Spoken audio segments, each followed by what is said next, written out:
Di sini saya dan teman-teman saya akan menjelaskan mengenai stunting. Belakangan ini kita sering mendengar tentang stunting dan sering dibicarakan oleh ibu-ibu yang memiliki anak balita. Stunting dan pendek memang sama-sama menghasilkan tubuh yang tidak terlalu tinggi. Namun, stunting dan pendek adalah kondisi yang berbeda sehingga membutuhkan penanganan yang tidak sama. Singkatnya, stunting adalah pendek, namun pendek belum tentu stunting. Stunting pada anak memang harus menjadi perhatian dan diwaspadai. Kondisi ini dapat menandakan bahwa anak tidak terpenuhi nutrisinya dengan baik. Jika dibiarkan tanpa penanganan, stunting bisa menjadi dampak jangka panjang kepada anak. Anak tidak hanya mengalami hambatan pertumbuhan fisik, tetapi juga nutrisi yang tidak mencukupi mempengaruhi kekuatan daya tahan tubuh hingga perkembangan otak anak. Jadi, apa itu stunting? Stunting adalah kondisi gagal tumbuh pada anak balita atau bayi di bawah 5 tahun akibat dari kekurangan gizi kronis sehingga anak terlalu pendek untuk usianya. Kekurangan gizi terjadi sejak bayi dalam kandungan pada masa awal setelah bayi lahir, akan tetapi kondisi stunting baru nampak setelah bayi berusia 2 tahun.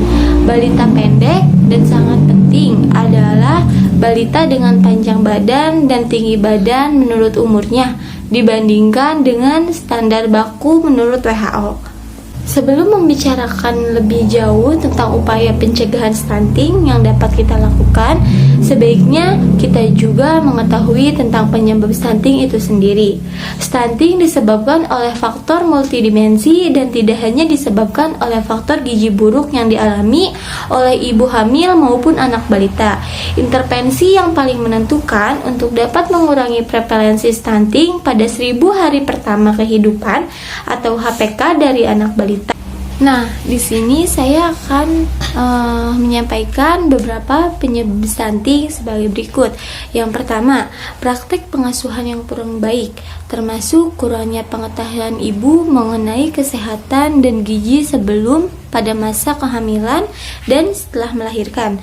Kedua, masih terbatasnya layanan kesehatan, termasuk layanan antenatal care atau ANC atau pelayanan kesehatan ibu selama masa kehamilan, postnatal care atau pelayanan setelah melahirkan, dan pembelajaran dini yang berkualitas. Ketiga, masih kurangnya akses rumah tangga atau keluarga pada makanan bergizi, biasanya disebabkan oleh ekonomi. Keempat, kurangnya akses air bersih dan sanitasi. Beberapa penyebab seperti yang dijelaskan di atas telah berkontribusi pada masih tingginya prevalensi stunting di Indonesia, dan oleh karenanya diperlukan rencana intervensi yang komprehensif untuk mengurangi prevalensi stunting di Indonesia. Intervensi yang dilakukan pemerintahan kelompok menjadi intervensi sensitif dan interaktif spesifik. Intervensi gizi spesifik dilakukan oleh sektor kesehatan melalui pusat kesehatan masyarakat atau puskesmas dan pos pelayanan terpadu atau posyandu. Intervensi gizi sensitif dilakukan oleh sektor lain di luar kesehatan yang terkait dengan upaya menanggulangan stunting. Intervensi spesifik yang diberikan pemerintah dapat dikelompokkan berdasarkan program, yaitu yang pertama, sasaran ibu hamil dilakukan melalui perlindungan ibu hamil terhadap kekurangan gizi besi, asam folat, dan kekurangan energi dan protein kronis, perlindungan terhadap kekurangan iodium, dan perlindungan terhadap malaria. Yang kedua, sasaran ibu menyusui dan anak usia 0-6 bulan dilakukan melalui dorongan pemberian inisiasi menyusui dini, pemberian kolostrum ASI, pemberian edukasi kepada ibu untuk memberikan ASI eksekutif, pemberian imunisasi dasar, pantau tubuh kembang bayi atau balita setiap bulan, dan penanganan bayi sakit secara tetap.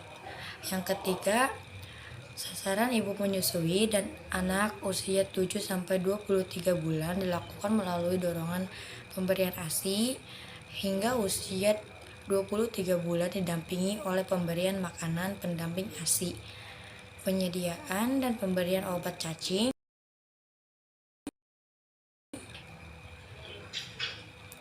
fortifikasi zat besi dalam makanan, perlindungan terhadap malaria, pemberian imunisasi, pencegahan dan pengobatan diare. Intervensi sensitif dilakukan melalui berbagai program kegiatan, diantaranya menyediakan akses air bersih, penyediaan akses terhadap sanitasi salah satunya melalui program STBM, fortifikasi bahan pangan untuk Kementerian Pertanian, penyediaan jaminan kesehatan nasional,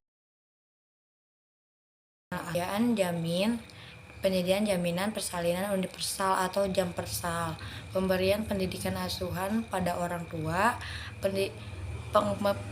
pemberian pendidikan anak usia dini universal, pemberian edukasi kesehatan seksual dan pengatasan kemiskinan dan peningkatan ketahanan pangan dan gizi, kesehatan seksual dan reproduksi serta gizi remaja, pengatasan kemiskinan dan peningkatan ketahanan penanganan tubuh. Selanjutnya yaitu stunting pada tahap awal dan cara pencegahannya. Stunting pada tahap awal kehidupan atau usia dini dapat berdampak dalam jangka pendek maupun jangka panjang. Khususnya jika gangguan pertumbuhan dimulai dari 1000 HPK. Hari pertama kehidupan yang dihitung sejak konsepsi sampai anak usia 2 tahun. Pada dasarnya stunting pada balita tidak bisa disembuhkan, tapi kita bisa mencegahnya dengan upaya meningkatkan kualitas gizi guna memperbaiki kualitas hidupnya.